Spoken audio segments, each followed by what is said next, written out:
everyone. Welcome to my channel Tunes from NCRT.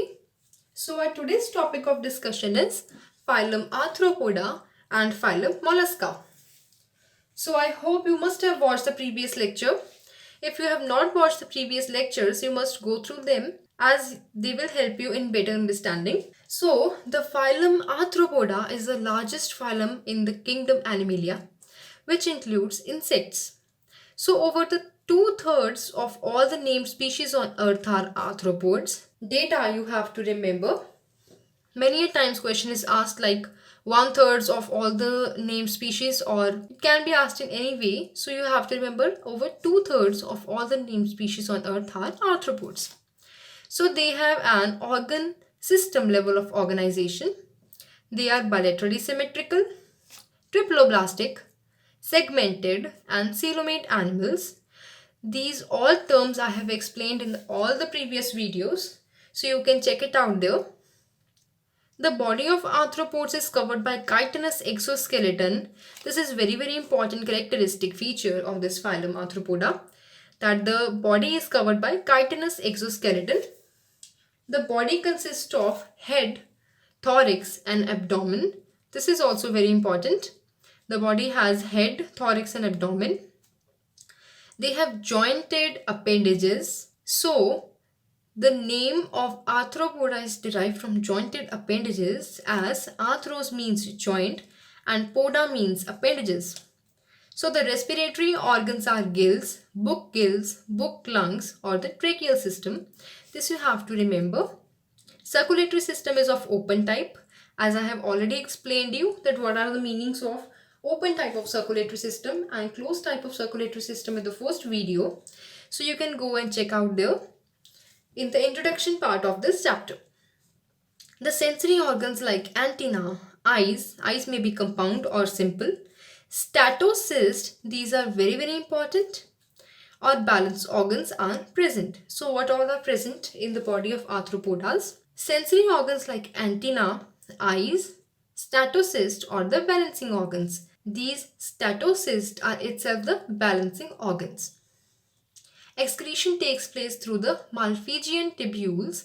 These you have to remember. These are the characteristic feature of the phylum Arthropoda. They are mostly dioecious. Dioecious means the male and females are separate. Fertilization is usually internal. They are mostly oviparous. That is, what is the meaning of oviparous? Oviparous means the organism lays eggs. Development may be direct or indirect. The meanings of direct and indirect development I have already explained you in the first video of introduction, so you can watch that. Examples of this phylum Arthropoda are, there are different types of organisms, like some organisms in this phylum Arthropoda are, some are economically important insects, some are the vectors, some are the gregarious pests, and some are the living fossils. So what are the examples that come under the economically important insects? That are the apis, that is the honeybee, bombyx, that is the silkworm, lacifer, that is the lac insect. The vectors include the anopheles, culex and the Aedes mosquitoes. These all are the mosquitoes. You may all know that anopheles cause malaria and Aedes cause dengue. So the gregarious pests include locust or locusta, and the living fossil includes limulus, that is also known as king crab. So these all examples are very important. Many times questions are framed on these examples.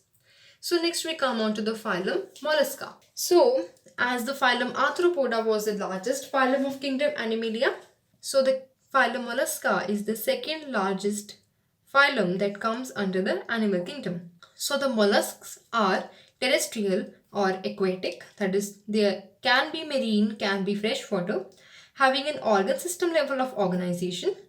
They are bilaterally symmetrical, triploblastic and coelomate animals.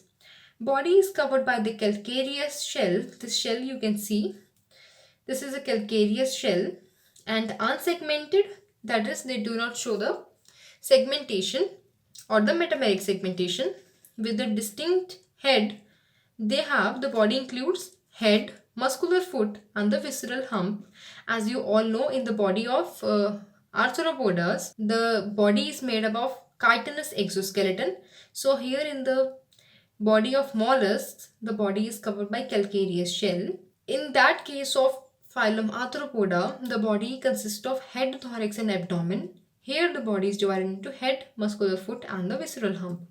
A soft and spongy layer of skin forms a mantle over the visceral hump.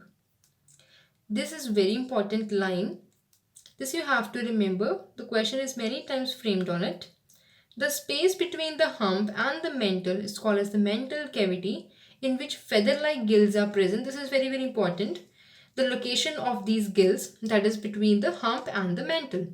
And that space between the hump and the mantle is known as mantle cavity. So, the phylum mollusk has respiratory and excretory functions also. The anterior head region has sensory tentacles. The mouth contains file-like rasping organ for feeding. This is known as radula.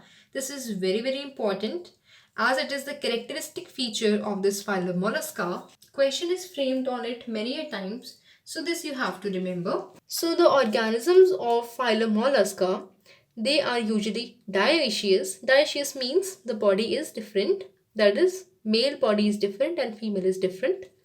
They are oviparous, that is they lay eggs with indirect development. This means they have a larval stage in between. So the examples of phylum Mollusca include Pila, that is known as the apple snail; Pinctida, that is known as a pearl oyster. This is very important. Sepia is known as cuttlefish. Loligo is known as squid. Octopus is known as devilfish.